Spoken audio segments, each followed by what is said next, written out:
सभी सम्मानित साथियों को मेरा नमस्कार। मैं विवेकानंद, संस्थापक एवं अध्यक्ष टीचर सेल्फ केयर टीम। पहले मैं सोशल मीडिया पे जाके फेसबुक आदि पे अपनी बातों को रखता था, तो देखा कि बहुत सारे साथी उन पोस्टों को नहीं पढ़ पाते या उन शब्दावली का भाव नहीं समझ पाते, तो लगातार क्वेश्चंस करते रहते हैं। तो मुझे लगता है कि एक प्रयास होना चाहिए कि आप सभी के मन में जो सवाल उठते रहते हैं उनको सही तरीके से मैं आप तक पहुंचा सकूं। तो उसी के क्रम में ये एक प्रयास है, एक ये वीडियो के माध्यम से प्रयास है कि हम अपनी बातें और टीएससीटी की बातें आप तक पहुंचा सकें। आप सबसे निवेदन है कि हमारा ये यूट्यूब चैनल सब्सक्राइब कर लें, ताकि जो भी लेटेस्ट अपडेट रहे हम आप तक आसानी से पहुंचा सकें। परिवार बड़ा हो गया है, हमारे पास यही सब माध्यम है अपनी बातें आप तक पहुंचाने के लिए। तो आज एक मुद्दा है जिस पे मैं चर्चा करना चाहूँगा, वो है लॉकिंग पीरियड। कि टीएससीटी वाले लॉकिंग पीरियड क्यों रखते हैं, क्या आवश्यकता है इसकी लॉकिंग पीरियड की। तो सम्मानित साथियों बता दूं, जब टीएससीटी का निर्माण हुआ था, इसका उद्देश्य जो है उसको देखते हुए किसी प्रकार का कोई लॉकिंग पीरियड नहीं था। जो साथी शुरू से जुड़े होंगे उन्हें बहुत अच्छी तरीके से याद होगा कि हमारा कोई लॉकिंग पीरियड नहीं होता था। सामान्य बात थी कि कोई भी रजिस्ट्रेशन करता है और उसके साथ अगले दिन भी कुछ हो जाता है तो हम सहयोग करने के लिए तैयार थे और करने के लिए शुरुआत भी करी थी। लेकिन जैसे ही हम कुछ कदम चलें तो एक मानवीय स्वभाव होता है कि जब भी कोई व्यवस्था आती है तो उसके लूप होल्स के सहारे हर कोई लाभ लेना चाहता है। हम इस पर टिप्पणी नहीं करना चाहेंगे। जब हम आगे बढ़े तो एक केस ऐसा हमारे पास आया कि एक शिक्षिका थी, संभवतः वो छत से गिर गई थी, जहाँ तक या मुझे याद है। उसमें भी विवाद था कि गिराई गई हैं या गिरी गई हैं, और वो हॉस्पिटल में कोमा से जूझ रही थी, कोमा में थी, उनको होश भी नहीं था। और 2 दिन पहले गिरी और वो कोमा में चल रही थी। जिस दिन मृत्यु होती है उससे ठीक एक दिन पहले, मान लीजिए उदाहरण के तौर पे कोई वो शिक्षिका 1 तारीख को छत से गिरी और 3 तारीख को मृत्यु होती है उनकी। 2 तारीख की शाम को उनका रजिस्ट्रेशन किया जाता है और 3 तारीख की अर्ली मॉर्निंग उनकी डेथ हो जाती है। वह केस हमारे पास आता है तो प्रथम दृष्टया हमें लगा कि भाई डेथ हुई तो हमें देना है। फिर कुछ कॉल्स आए कि भैया इनकी मृत्यु इन परिस्थितियों में हुई है। तो देखा गया कि जब उनका रजिस्ट्रेशन होना है उस वक्त वो कोमा में चल रही थी और उनका रजिस्ट्रेशन कर दिया गया और सहयोग के लिए हमसे डिमांड कर दी गई। तब हमें लगा कि नहीं, ये तो दुरुपयोग है। टीएससीटी में अगर लोग सिर्फ लेने की नीयत से जुड़ेंगे कि जब आवश्यकता पड़ी तो हम रजिस्ट्रेशन कर देते हैं और हमें दे दीजिए, तो फिर बताइए देने वाला कहाँ लाएंगे, देने वाला कहाँ से लाएंगे। और क्या ये उन साथियों के साथ अन्याय नहीं होगा जो देने की नीयत से जुड़े हैं कि नहीं नहीं भाई हमारे अपने साथी हैं, अगर इनको कुछ हो जाता है तो मैं अपने कमाई का दशमलव का एक अंश इनको दे देता हूं ताकि इनका जीवन बेहतर बन जाए। जो इस नीयत से जुड़े हैं, क्या उनके साथ अन्याय नहीं होगा अगर सभी इस स्थिति में जुड़ने लगें कि जब हमें आवश्यकता है तो हम रजिस्ट्रेशन कर लें। फिर इस तरह तो टीएससीटी नहीं चल पाती। फिर हमने इस पर जब गौर किया तो हमें लगा कि इस तरह तो दुरुपयोग हो सकता है, आगे भी ऐसा हो सकता है कि लोग हॉस्पिटल में एडमिट हो जाएं उसके बाद रजिस्ट्रेशन करने लगे। तो इन परिस्थितियों को देखते हुए सर्वप्रथम हमने पहला जो रजिस्ट्रेशन लॉकिंग पीरियड लगाया था वो मात्र 15 दिन का लगाया था। और 15 दिन के लॉकिंग पीरियड के साथ हम आगे बढ़ने लगे, कुछ सहयोग भी हुए और उसमें भी विवाद आने लगे। लेकिन फिर भी हमें ये पता चल जाता था कि मृत्यु से पहले जुड़े थे या मृत्यु के बाद जुड़े थे, थोड़ी आसानी हुई।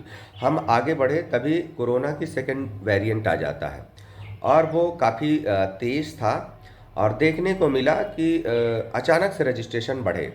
तो हमारी टीम और हमने गौर किया कि लोगों ने रजिस्ट्रेशन किया और तब नियम था कि आप रजिस्ट्रेशन कर लीजिए, लॉकिंग पीरियड में आपका सहयोग नहीं करना है।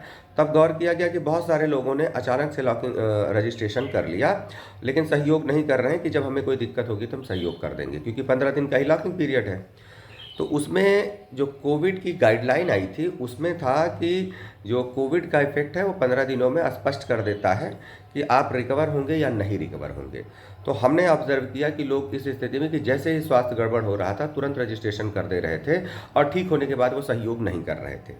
यानी कहीं ना कहीं मनसा कुछ लोगों की यह देखने को मिली कि रजिस्ट्रेशन कर दो, अगर हमें कुछ हो गया, जैसे ही हमको सर्दी जुकाम बुखार की स्थिति हमें फील हुई, हमने रजिस्ट्रेशन कर दिया, अगर हम नहीं रहे तो टीएससीटी हमारे परिवार को मदद कर देगी, और अगर रहे तो हम आगे सहयोग नहीं करेंगे। टीएससीटी वाले क्या ही करेंगे हमारा, बात बिल्कुल सही, टीएससीटी वाले आपका क्यों करेंगे। तो ये जब मानसिकता दिखी तब हमें फिर लगा कि यार ये तो गड़बड़ है। फिर हमें मजबूरन इसको 15 दिन से बढ़ा के 1 महीना लॉकिंग पीरियड करना पड़ा, सिर्फ इस वजह से कि इसका दुरुपयोग ना हो। जब परिवार बढ़ता है तो दुरुपयोग होने की संभावनाएं बढ़ जाती हैं। ऐसे ही बहुत लंबे समय तक चला, लगभग 1 साल तक चला, 1 साल से अधिक चला, 1 महीने का और ठीक ठाक चलने लगा। फिर एक समस्या आई कि हमने एक रोटेशन देखा सहयोगों में, और उसका जब उसमें रोटेशन ये था कि ज़्यादातर जो डेथ आ रही थी वो 2 महीने, 3 महीने, 4 महीने, 5 महीने, 4 महीने, 5, मतलब रजिस्ट्रेशन के 4 महीने, 5 महीने के अंदर ही डेथ होने वाले केस हमारे आने लगे हमारे पास। तो जब हमने एनालिसिस किया कि what is the reason of behind this situation, इसको जब हमने एनालिसिस किया तो यह देखा गया, उसी समय ट्रांसफ़र आदि की बात भी चली थी, और ट्रांसफ़र आदि की बात चली थी तो उसमें लगभग 20,000 से अधिक लोगों ने अपने आप को गंभीर बीमारी से पीड़ित दिखाया था। जब हमने एनालिसिस किया तो लगा कि अगर इन 20,000 लोगों में से वास्तविक रूप से 10,000 लोग भी गंभीर बीमारी से पीड़ित पाए गए, और उन्होंने वो सारे के सारे ने रजिस्ट्रेशन कर लिया, तो शायद टीएससीटी सबको दे नहीं पाएगी। तो जब एक एनालिसिस किया तो यह देखा गया कि वो साथी हमारे तेज़ी से जुड़े हैं जो किसी न किसी प्रकार की समस्या से जूझ रहे थे, और या बिल्कुल गंभीर सिचुएशन में थे, वो ज़रूर जुड़े। ये उनका वो वाले साथी सामने आने लगे। और सही बताऊं तो टीएससीटी का निर्माण ऐसे साथियों के लिए हुआ ही है। मृत्यु किन स्थितियों में हुई, कब हुई, कैसे हुई, इस सिचुएशन के अनुसार हम सहयोग को कैटेगराइज नहीं करना चाहते थे। और मेरा मानना है कि अगर कोई परिवार गंभीर बीमारी से, कोई शिक्षक गंभीर बीमारी से पीड़ित था और उसकी डेथ हो जाती है, तो देखा जाए तो सही मायने में उसे ज़्यादा ज़रूरत है सहयोग की। क्यों? क्योंकि वो बीमारी से पहले से पीड़ित था, वो जूझ रहा था, उसके जमा पूंजी तो पहले ही बीमारियों में लग गई है, उसके पास कुछ बचा ही नहीं था, और जब वो जाता है तो पूरा घर खाली हो जाता है। लेकिन हम चाहते क्या है और हो क्या सकता है? हम चाहते हैं कि आसमान के तारे तोड़ लाएं, यह पॉसिबल नहीं है, तो कम से कम आम तो तोड़ सकते हैं। तो जहाँ तक हमारे हाथ पहुँच सकते हैं, तब हमें ये लगा कि हाँ, देना तो चाहिए, लेकिन एक साथ अगर लोड बढ़ता है तो भी लोग साथ छोड़ देते हैं। उसी बीच एक घटना ये हुई थी कि हम सहयोग की राशि 23 लाख पहुँच गए थे, लेकिन जैसे ही ऐसे लोग जुड़ना शुरू हुए और सहयोग की संख्या बढ़ी, 1 महीने में हमने 3-3 बार सहयोग कराया था, मुझे याद है, तो लोगों ने सहयोग करना छोड़ दिया कि ये तो बहुत ज़्यादा संख्या हो गई, बहुत ज़्यादा संख्या हो गई। जो दान करने की नीयत से जुड़े थे उनकी भी एक इच्छा है कि मैं 200, 400, 500 ही दान कर पाऊंगा महीने में, इससे ज़्यादा नहीं कर पाऊंगा। तो उसको सिचुएशन को देखा कि संख्या बहुत बढ़ गई, तो उस वक्त वैसे भी हमारी संख्या कम थी, उसको देखते हुए हमारा सहयोग गिर के 13 लाख पे आ गया। तो कहीं ना कहीं हमने ऑब्जर्व किया कि सहयोग की संख्या बढ़ने पर ऐसा किया गया। क्यों? क्योंकि बहुत सारे साथी सिर्फ लाभ की नीयत से जुड़ने लगे। लाभ हम सबको देना चाहते हैं और सबको दे भी रहे हैं, लेकिन अब अगर सिर्फ लाभ के लिए कोई जुड़ जाएगा, किसी की गंभीर बीमार हो गया, उसका इलाज शुरू हो गया, किसी को कैंसर हो गया, कीमोथेरेपी पे आ गया, लास्ट स्टेज पे आ गया, उसके बाद रजिस्ट्रेशन कर रहे हैं, तो निश्चित तौर पे ये एक अपने आप में अजीब स्थिति उत्पन्न हो गई। हम देना तो चाहते हैं, लेकिन महीने में कितना 8-10 सहयोग ही तो कर पाएंगे। अब क्या 20, 25, 30 सहयोग एक महीने में करेंगे तो कितने महीने हम सहयोग कर पाएंगे? शायद नहीं कर पाएंगे। तो हमें लगा कि नहीं, हमें देना तो है, लेकिन कोशिश ये होनी चाहिए कि सब लोग देने के नियत से जुड़े, तभी टीएससीटी दे पाए, क्योंकि टीएससीटी के पास अपना तो कोई फंड है नहीं। फिर हमें मजबूरन इस लॉकिंग पीरियड को बढ़ा के 3 महीने करना पड़ा, और उसी से 3 महीने के साथ हम काफ़ी लंबे समय तक चले।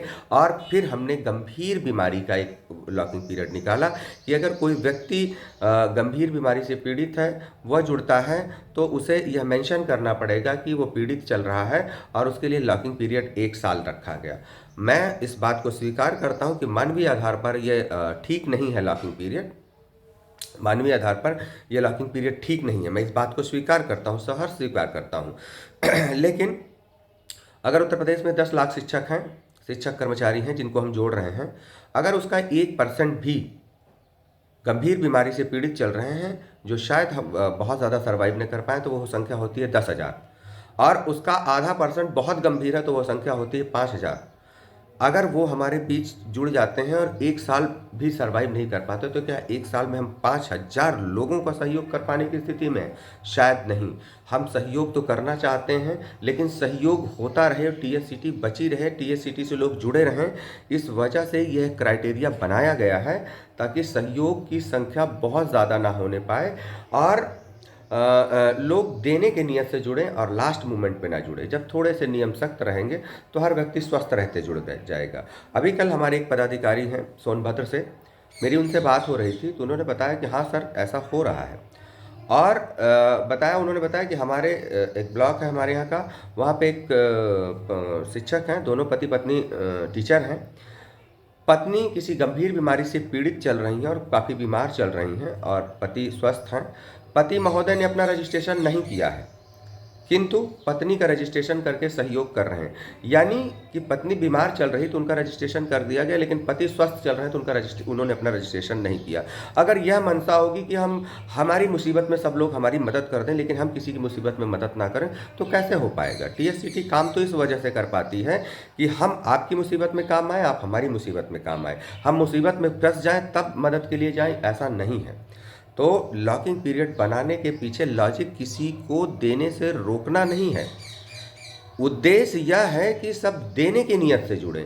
ऐसा ना हो कि गंभीर बीमारी से पीड़ित हो जाने के बाद, गंभीर अवस्था में आ जाने के बाद, हॉस्पिटल पहुंचने के बाद अगर जुड़ना उसकी प्रक्रिया शुरू होगी, तो फिर आप और हम चाह के भी नहीं दे पाएंगे। जो लाखों साथी देने की नियत से जुड़े हैं वो साल 6 महीने दे पाएंगे, उसके बाद वो भी थक जाएंगे कि भाई फिर जब बीमार होके बुरी स्थिति में जुड़ने पर भी मिल सकता है, तो हम सही स्थिति में क्यों जुड़े रहें? तो इन परिस्थितियों को रोकने के लिए ऐसा किया गया, और मैं विश्वास दिलाता हूँ ये परिस्थितियाँ थोड़े दिन की है, क्योंकि जिनको जुड़ना था जुड़ गए।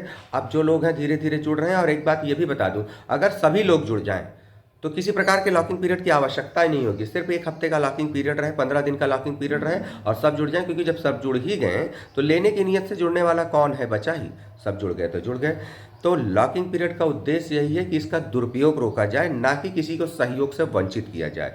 और सभी सम्मानित साथियों से अपील करूंगा कि इन नियमों के पालन करने में हमारा सहयोग करें। आपके ज़िले में कोई घटना होती है, कोई डेथ होती है, तो उसका रीज़न क्या है, हम तक उसकी सही सूचना पहुंचाएं, ताकि हम सही निर्णय ले सकें और सहयोग करा सकें। वैधानिक जो है उसका सहयोग, उसका परिवार सहयोग से वंचित भी नहीं होना चाहिए, लेकिन इनवैलिड जो है उसका सहयोग किसी दबाव, किसी भी परिस्थिति में नहीं होना चाहिए। अन्यथा यह परंपरा चल पड़ेगी कि जब मुसीबत आए तब टीएससीटी से जुड़ जाओ, अन्यथा जुड़ने की ज़रूरत नहीं है। तो फिर हम और आप भी टीएससीटी से क्यों जुड़े रहेंगे? हमें देना तो है, लेकिन जो देने की नीयत से जुड़ा है उसे देना है। सिर्फ लाभ की नीयत से जुड़ने वाले को अगर हम देना भी चाहेंगे तो हम नहीं दे पाएंगे। तो मुझे उम्मीद है कि आप सबको मेरी बात समझ में आई होगी, मैं अपने भाव आपको समझा सका हूँगा। इन्हीं शब्दों के साथ मैं अपनी वाणी को विराम देता हूँ। बहुत बहुत धन्यवाद।